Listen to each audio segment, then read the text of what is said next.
अस्सलाम वालेकुम रहमतुल्लाहि व बरकातुहू। हम सुनने जा रहे हैं एक बहुत ही इंटरेस्टिंग स्टोरी। कहते हैं किसी जगह एक शख्स रहता था जिसके 3 बेटे थे। इस शख्स ने अपने इन तीनों बेटों के नाम अब्दुल्ला रखे हुए थे। दिन गुजरते रहे हत्ता कि इसे मर्जुल मौत ने आन लिया। इसने अपने तीनों बेटों को बुलाकर वसीयत की। चले हम बढ़ते हैं वसीयत की तरफ। क्या वसीयत की कि अब्दुल्ला को वरासत मिलेगी, अब्दुल्ला को वरासत नहीं मिलेगी और अब्दुल्ला को वरासत मिलेगी। इसके साथ ही इसकी रूह कब्ज़ हो गई। ये खुद तो फौत हो गया मगर अपने बेटों को हैरत में डाल गया कि कैसे फैसला करें, किन दो अब्दुल्ला को वरासत मिले और किस एक को नहीं मिलेगी। तीनों ने फैसला किया कि शहर जाकर काजी से अपना मसला बयान करे और इससे कोई हल मांगे। तीनों अपने ज़ादरा के साथ शहर के लिए आज़म सफ़र हुए। रास्ते में उन्होंने एक ऐसे शख्स को देखा जो अपनी किसी गुमशुदा शय को तलाश करता फिर रहा था। इन भाइयों के पूछने पर उसने बताया कि इसकी ऊँटनी गुम हो गई है जिसे वो तलाश करता फिर रहा है। एक अब्दुल्ला ने पूछा, क्या तेरी ऊँटनी एक आंख से कानी थी? इस आदमी ने कहा, हाँ हाँ ऐसा ही था। दूसरे अब्दुल्ला ने पूछा, क्या तेरी ऊँटनी एक टांग से लंगड़ी थी? तो इस आदमी ने जल्दी से कहा, बिल्कुल सही, मेरी ऊँटनी वाकई एक टांग से लंगड़ी थी। तीसरे अब्दुल्ला ने ऊँटनी के मालिक से पूछा, क्या तेरी ऊँटनी की दुम कटी हुई थी? तो इसने खुशी से कहा, बिल्कुल ठीक, मेरी ऊँटनी की दुम भी कटी हुई थी। बस अब जल्दी से बता दो कि मेरी ऊँटनी कहाँ है। तीनों अब्दुल्ला ने मिलकर जवाब दिया, बाखुदा हमें आपकी ऊँटनी के बारे में कोई इल्म नहीं, हमने इसे हरगिज़ नहीं देखा। ऊँटनी का मालिक इनकी ये बात सुनकर गुस्से से पागल हो गया। इसने फैसला किया कि इन तीनों को खींचकर काजी के पास ले जाएगा।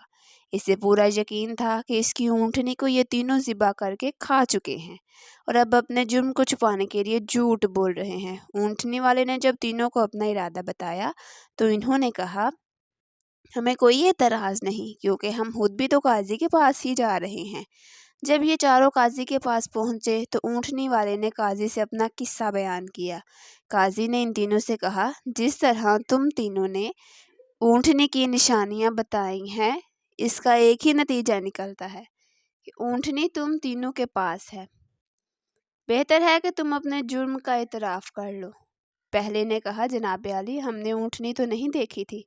हाँ अलबत्ता ऊँटनी के आसार ज़रूर देखे थे। जब मैंने इससे कहा था कि तेरी ऊँटनी एक आंख से कानी है तो मैंने देखा था कि रास्ते की एक तरफ का घास तो खूब चढ़ा हुआ था मगर दूसरी तरफ का वैसे बामान मौजूद था।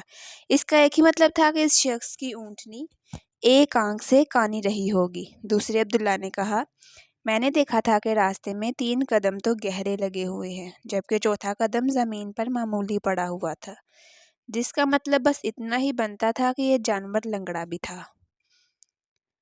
तीसरे अब्दुल्ला ने कहा, ऊँट जब राह चलते हुए अपना गोबर गिराते हैं तो दुम से इधर उधर बिखेरते हैं, जबकि हम जिस राह से आए थे वहाँ पर गोबर एक ही लाइन में सीधा गिरा हुआ था, जिसका मतलब एक ही हो सकता था कि ऊँटनी की दुम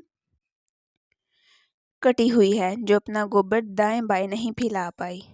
काजी ने बगैर किसी देर के इस आदमी की तरफ देखा और कहा, तुम जा सकते हो, तुम्हारी ऊँटनी इन लोगों के पास नहीं है और ना ही इन्होंने उसे देखा है।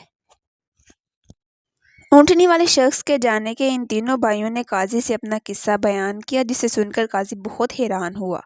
इन तीनों से कहा, तुम आज की रात मेहमान खाने में ठहरो, मैं कल तुम्हें सोचकर कोई ना कोई हल बता दूंगा। ये तीनों मेहमान खाने में जाकर ठहरे तो उन्होंने महसूस किया कि इनकी निगरानी की जा रही है। कुछ देर के बाद इनके लिए खाना लाया गया जो गोश्त के पके हुए सालन और रोटियों पर मुश्तमिल था। पहले ने खाने को देखते ही कहा, यह सालन कुत्ते के गोश्त का बना हुआ है। दूसरे ने कहा, रोटियां जिस औरत ने पकाई हैं वो हमल के साथ और पूरे दिनों से है। तीसरे ने कहा, यह काजी हराम की औलाद है। ये बात काजी तक पहुंची। उसने तीनों को दूसरे दिन अपनी अदालत में तलब कर लिया और तीनों से मुखातिब होकर कहा, तुम में से किसने कहा था ये कुत्ते का गोश्त पका हुआ है? पहला बोला, मैंने। काजी ने बावर्ची को बुलवाकर पूछा तो इसने इतराफ़ किया पकाने के लिए कुछ भी नहीं था। तो इसको शरारत सूझी और इसने कुत्ता मारकर इसका गोश्त पकाया और इनको खाने के लिए भिजवा दिया। काजी ने पहले से पूछा, तुम्हें कैसे पता चला ये कुत्ते का गोश्त है? तो इसने बताया, गाय, बकरी या ऊँट के गोश्त के नीचे चर्बी लगी होती है, जबकि ये सारा चर्बी नुमा था जिसके नीचे कहीं कहीं गोश्त था। काजी ने कहा, तुम वो अब्दुल्ला हो जिसको अपने बाप के माल से विरासत मिलेगी। काजी ने दोबारा इनसे मुखातिब होकर पूछा, किसने कहा ये रोटियां ऐसी औरत ने बनाई हैं जो 9 माह के हमल के साथ और अपने पूरे दिनों से है? जवाब में दूसरे ने कहा, मैं हूँ जिसने ये कहा था। तो काजी ने पूछा, तुम्हें क्यों कर ये लगा कि इसने कहा? मैंने देखा रोटियां एक तरफ से फूली हुई हैं और खूब पकी हुई हैं, तो दूसरी तरफ से कच्ची और मोटी हैं। मैंने इससे यही हज़ किया, रोटियां बनाने वाली ऐसी खातून है जिससे तकलीफ़ के मारे ज़्यादा झुका नहीं जा रहा था और वो सामने की चीज़ भी नहीं देख पा रही, जिसका मतलब यही बनता है कि औरत हामला है और रोटियां बनाने में तकलीफ़ महसूस कर रही है। काजी ने दूसरे को भी बुलाया और कहा, तुम वो अब्दुल्ला हो जिससे इसके बाप ने तरके से विरासत में हिस्सा मिलेगा। फिर काजी ने तीनों से मुखातिब होकर पूछा कि ये किसने कहा था कि वल्द हराम हो? तीसरे ने कहा, मैंने कहा था। काजी उठकर अंदर गया और अपनी माँ से पूछा, क्या ये सच है कि वो हरामी है? तो उसने कहा, ये बात सच है, तुम हराम के हो। काजी ने वापस आकर इस तीसरे अब्दुल्ला से पूछा, तुम्हें क्यों कर मालूम हुआ कि मैं हरामी हूँ? तो उसने जवाब दिया, अगर तुम हलाली होते तो मेहमान खाने में हम पर निगरान ना मुकर्रर करते, ना ही कुत्ते का गोश्त पकवा कर हमें खाने के लिए भिजवाते और ना ही रोटियां किसी मजलूम औरत से बनवा कर हमें खिलवाते। काजी ने उससे मुखातिब होकर कहा, तुम वो अब्दुल्ला हो जिससे उसके बाप के माल से वर्सा नहीं मिलेगा। तीसरे ने हैरत के साथ काजी को देखा और पूछा, मगर ऐसा क्यों है? काजी ने कहा, क्योंकि एक हरामी ही दूसरे वल्दुल हराम को ठीक ठीक पहचान सकता है। तुम भी मेरी तरह हराम की औलाद हो। विरासत पाने वाले दोनों अब्दुल्ला अपनी माँ की तरफ लौटे और उनसे दरियाफ्त किया कि क्या हमारे तीसरे भाई का क्या मुआजरा है?